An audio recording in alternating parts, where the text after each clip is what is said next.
Alhamdulillah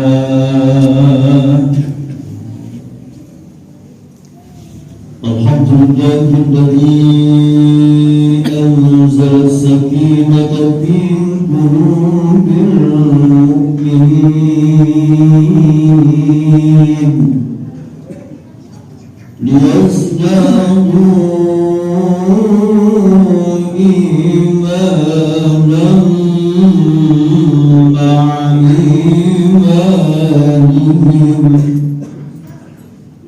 أشهد أن لا إله إلا الله وحده لا شريك له وأشهد أن سيدنا ونبينا محمدا عبده ورسوله اللهم صل وسلم وكرم وعظيم سيدنا وحبيبنا وشفيعنا ومولانا محمد وعلى آله وصحبه أجمعين. أما بعد فيا عباد الله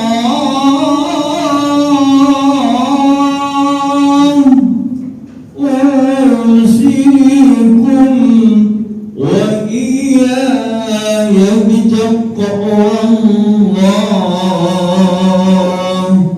فقد فاز المتقون. فقال تعالى في كتابه الكريم أعوذ بالله من الشيطان الرجيم ومن أعرض عن ذكري فإن له معيشة ضنكا ونحشره يوم القيامة أعمى.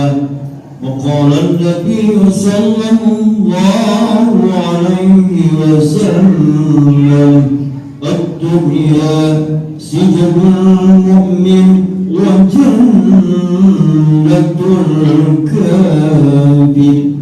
صدق الله العظيم وصدق رسوله النبي الكريم ونحن على ذلك من الشاهدين.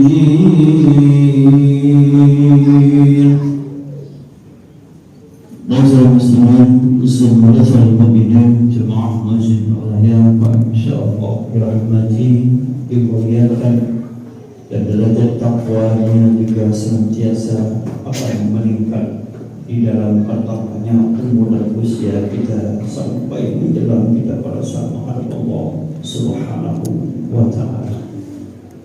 Tiada kemuliaan seorang hamba Allah di hadapan Allah Subhanahu wa ta'ala apabila seorang hamba itu jauh dari Allah, jauh berbagai syariat Allah, senang dan cinta suka kepada kemaksiatan perbuatan dosa. Dalam hal ini Allah mengingatkan kepada kita kemudian seorang hamba akan dilihat oleh Allah Subhanahu wa ta'ala bagaimana cara ia menjaga nilai-nilai takwa dan makna takwa itu sendiri. Inna akramakum indallahi atqakum. Sesungguhnya orang yang mulia bukan karena pangkat dan jabatan, kedudukan status sosial yang tinggi di dunia ini, akan tetapi kemudian seorang hamba bagaimana cara ia bisa atau tidakkah mengimplementasikan daripada nilai takwa itu sendiri yang bermakna menjalankan perintah Allah dan meninggalkan semua larangan Allah Subhanahu wa ta'ala. Bagaimana cara kita mengetahui tentang larangan-larangan Allah Subhanahu wa ta'ala? Al-Quran yang merupakan mukjizat daripada Nabi besar Muhammad sallallahu alaihi wasallam tampak jelas di hadapan kita, di keseharian kita, menunggu lemari-lemari kita, rak-rak buku kita, bahkan di masjid ini kita lihat ada Al-Quran di rak-rak yang bisa kita baca, yang bisa kita pelajari, yang bisa kita tadaburi, dan kemudian maknanya kita jalankan ke dalam kehidupan kita sehari-hari. Itulah kalau kepengen kita di hadapan Allah mendapatkan kemuliaan Allah Subhanahu wa taala, jadikanlah Al-Quran sebagai pedoman hidup kita. Jangan yang lain dan juga dilantarkan juga, karena ada dua yang berlaku. Yang pertama, ati'ullah wa ati'ur rasul. Kemudian juga kita mencoba untuk menjalankan syariat Rasul Muhammad sallallahu alaihi wasallam. Karena tidak ada kesalahannya apabila kita menjalankan juga sunnah-sunnah Rasul dalam kehidupan kita sehari-hari. Terkadang kita umat Islam mengaku bahwa kita umat Rasul Muhammad sallallahu alaihi wasallam, akan tetapi dalam keseharian jauh daripada apa yang diajarkan oleh baginda Rasul Muhammad sallallahu alaihi wasallam, bahkan bertentang. Jadi punggung hayat masih di kandung badan, punggung Allah Subhanahu wa taala masih menyatukan antara ruh dan jasad kita. Kita manfaatkanlah hayataka qabla mautik, hidup sebelum mati kita. Kita berdayakan potensi yang ada pada diri kita. Kita jalankan daripada syariat Allah Subhanahu wa taala dan Rasulnya dengan sebaik-baiknya insyaallah. Apabila ini yang menjadi pedoman sandaran hidup kita sehari-hari, insyaallah selamatlah kita dunia wal akhirah. Bahagia dunia, bahagia insyaallah. Kita akan menikmati surga-surganya Allah Subhanahu wa taala. Sedang dunia bahagia memang bagi orang-orang yang beriman. Di dalam hadis dikatakan, ad-dunya sijnul mu'min wa jannatul kafir. Surganya bagi orang-orang kafir dan penjara bagi orang-orang yang beriman.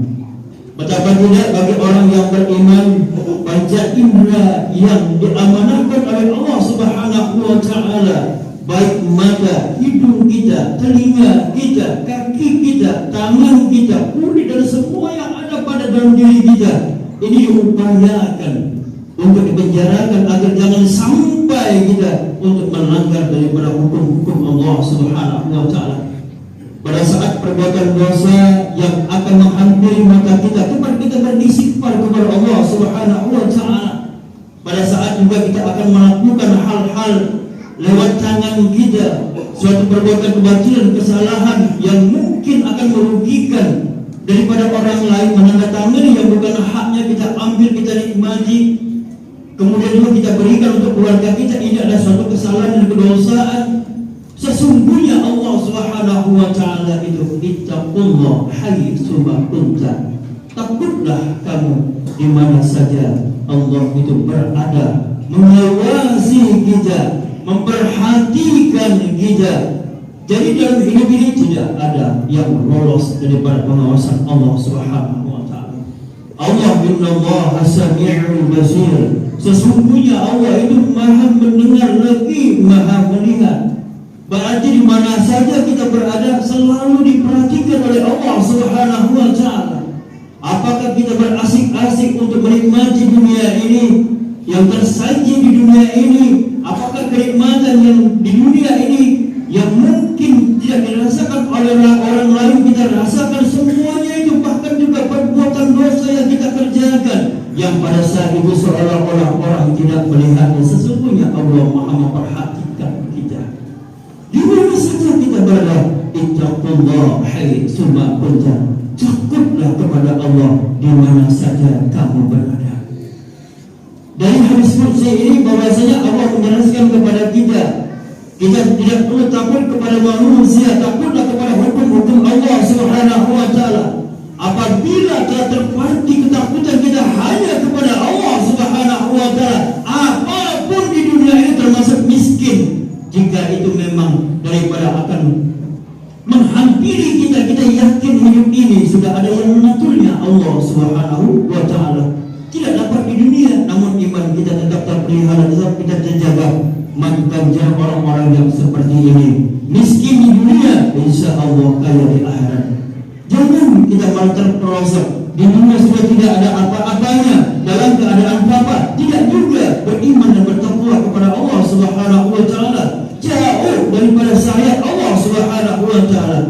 Dalam firman Allah yang lain seperti kami sampaikan pada muqaddimah tadi, wa man a'rada an dzikri fa inna lahu ma'isyatan dhanka wa nahsyuruhu yaumal qiyamati a'ma. Bagi orang-orang yang mengingkari, tidak mau menjadikan Al-Quran sebagai pedoman hidupnya, Al-Sunnah baginda Rasul juga dijauhinya, dan orang-orang yang seperti ini nanti akan disempitkan oleh Allah Subhanahu wa Ta'ala jalan hidupnya. Terkadang juga orang-orang yang sudah melaksanakan amal-amal soleh juga mendapatkan pujian daripada Allah Subhanahu wa Ta'ala. Masih mending yang demikian, yang tidak menjadi habis pikir kita, sudah dalam keadaan apa, sudah dalam tidak keadaan apa-apa, terkadang jauh daripada Allah Subhanahu wa Ta'ala. Na'udzubillah, summa na'udzubillah min dzalik. Orang-orang yang seperti ini sudah dalam keadaan miskin dan apa, juga tidak mau menjalankan syariat Allah. Nanti pada saat yang menghadap Allah Subhanahu wa Ta'ala, wa nahsyuruhu yaumal qiyamati a'ma, akan dibutakan oleh Allah Subhanahu wa Ta'ala. Na'udzubillah, summa na'udzubillah min dzalik. Mari kita kejar hidup ini, kita berpacu dengan waktu. Kata baginda Rasul Muhammad sallallahu alaihi wasallam, al-waqtu kasyayyin. Waktu itu akan seperti pedang, akan melipas kita dan tidak akan kembali kepada awalnya. Pasti dia akan berpacu mengejar ke depan. Oleh karenanya, waktu yang sudah berlalu, mari kita bermuhasabah, kita mengoreksi daripada diri kita masing-masing.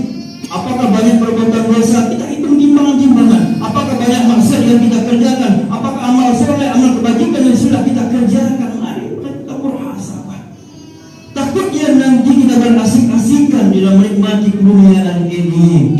Sekali lagi, dunia ini penjara bagi orang-orang yang beriman dan surga bagi orang-orang yang kafir.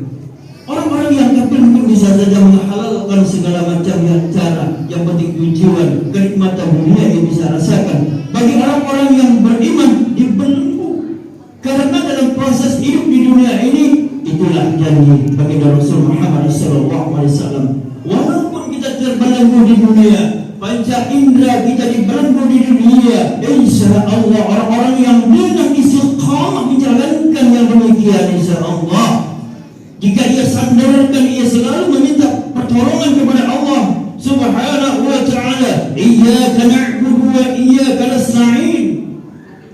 Semua pun kerjakan salat 5 waktu, insya Allah semuanya Allah akan kasih solusi. Allah akan kasih jalan keluar dalam kesusahan hidup kita.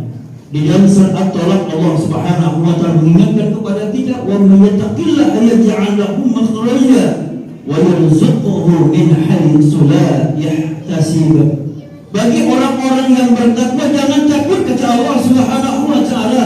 Sesusah apapun polemik yang dihadapi dunia ini, jika kita sandarkan, kita meminta berdoa kepada Allah Subhanahu wa Ta'ala dengan takwa yang ada pada diri kita, insya Allah akan kasih jalan keluar. Akan tetapi dengan sungguh-sungguhnya kita pasrahkan hidup kita. Tapi jangan sampai kita banyaklah berdoa kepada Allah Subhanahu wa Ta'ala, tidak ada ikhtiar kita. Tidak demikian sedang jemaah berbahagia. Kita insan manusia, kita berusaha dulu, potensi yang ada pada diri kita kerjakan. Kemudian juga kita lantari kita dengan, baru pada saat akhirnya nanti kita bertawakal kepada Allah Subhanahu wa Ta'ala. Doa sudah, bekerja sudah, hasil adalah Allah Subhanahu wa Ta'ala yang akan menentukan. Setiap hambanya Allah pasti tahu takaran yang akan diberikan, asupan yang diberikan oleh Allah Subhanahu wa Ta'ala. Begitu juga musibah, ujian juga tidak akan melebihi kemampuan insan manusia. La yukallifullah nafsan illa wus'aha. Allah itu tidak akan menimpakan kepada kita insan manusia apapun bentuknya, termasuk kenikmatan juga. Allah sudah punya takarannya.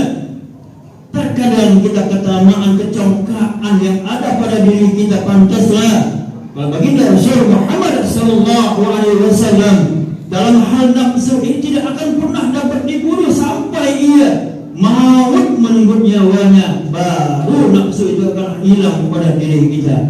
Pada saat perang Badar yang besar terjadi antara orang Islam dengan kafir Quraisy, pada saat itu Rasulullah kembali perang Badar menyatakan raja'na ila jihadil asghar ila jihadil akbar. Terkejut para sahabat, ya Rasulullah, kita perang Badar ini adalah perang yang besar, kita memerangi daripada kafir Quraisy. Rasulullah mengatakan, ada kira ya Rasulullah, adakah perang yang lebih besar lagi daripada menghadapi musuh seperti orang-orang kafir Quraisy? Ada, kata Rasulullah Muhammad sallallahu alaihi wasallam, yaitu jihadin nafsi, memerangi hawa nafsu yang ada pada diri kita. Pada kesempatan Jumat berbahagia di mari, nafsu yang harus kita jaga adalah nafsu mutmainnah, jangan lawamah. Kemudian nafsu-nafsu yang memumah, nafsu-nafsu yang tercela, yang mengajak menjauhi daripada Allah Subhanahu wa taala, nafsu serakah, nafsu yang akan menghilangkan kenikmatan yang ada pada orang lain kalau bisa berpindah kepada kita. Tidak sedemikian. Sedang main berbahagia sekali lagi, Allah telah mengetahui apa yang ada pada diri kita. Oleh karenanya marilah sama-sama kita dalam kesempatan Jumat berbahagia, termasuk diri kami sendiri, mari kita kenali Allah Subhanahu wa taala. Kita hadirkan Allah Subhanahu wa taala di mana saja kita berada. Kita selalukan posisi kita bahwa kita butuh Allah Subhanahu wa taala. Pun belum terlambat, hayat masih dikandung badan, fisik masih bersatu dengan roh kita, jasad kita masih bersatu dengan jasad kita. Nanti pada saat diambil oleh Allah Subhanahu wa taala roh kita, tidak ada lagi yang dapat kita pertanggungjawabkan di mahkamah Allah Subhanahu wa taala kecuali amal kebajikan. Pada saat nanti di alam barzakh ditanya oleh malaikat munkar dan nakir, dan selebihnya nanti pada saat kita di yaumul mizan, yang sesungguhnya ini adalah pengadilan Allah yang maha seadil-adilnya. Orang-orang yang beramal soleh semasa hidupnya akan ditempatkan pada tempat yang bahagia, insya-Allah, surga, jannah yang disediakan oleh Allah Subhanahu wa taala. Bagi orang yang sedang asik-asik berbuat maksiat, berbuat dosa, yakinlah mereka ini akan menempati daripada nar-narnya Allah Subhanahu wa taala. Kita berdoa kepada Allah Subhanahu wa taala sebagai penutup khutbah ini, surat At-Tahrim ayat 6. Allah Subhanahu wa taala berfirman, A'udzubillahi minasyaitonir rajim. Ya ayyuhalladzina amanu qu anfusakum wa ahlikum nara. Wahai orang-orang yang beriman, mudah-mudahan kita termasuk di dalamnya orang-orang yang beriman. Qu anfusakum, jaga diri kamu, jaga keluargamu, wa ahlikum nara, ajak keluarga kita ke jalan Allah Subhanahu wa taala. Tidak ada pilihan yang lain. Usia zaman sudah semakin tua, kemaksiatan sudah merajalela. Mari kita dengan sekuat tenaga kemampuan dengan kalimat la haula wala quwwata illa billahil aliyyil azim, berdoa kepada Allah Subhanahu wa taala, minta kekuatan daripada Allah Subhanahu wa taala agar kita bisa memenangi daripada perperangan kita melawan hawa nafsu yang jelek yang bersarang di dalam tubuh kita, dan kita mati dalam keadaan yang husnul khatimah. Amin ya rabbal alamin. A'udzu billahi minasyaitonir rajim. Bismillahirrahmanirrahim. Wal 'asr innal insana lafi khusr illa alladziina amanu wa 'amilus solihati wa tawassaw bil haqq وتواصوا بالصبر.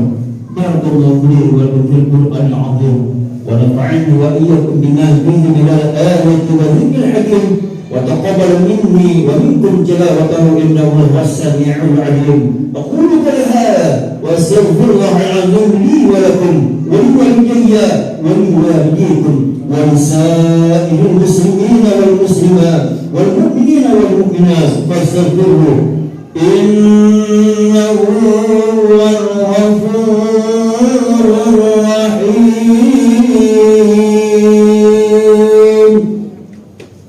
اللهم صل على سيدنا محمد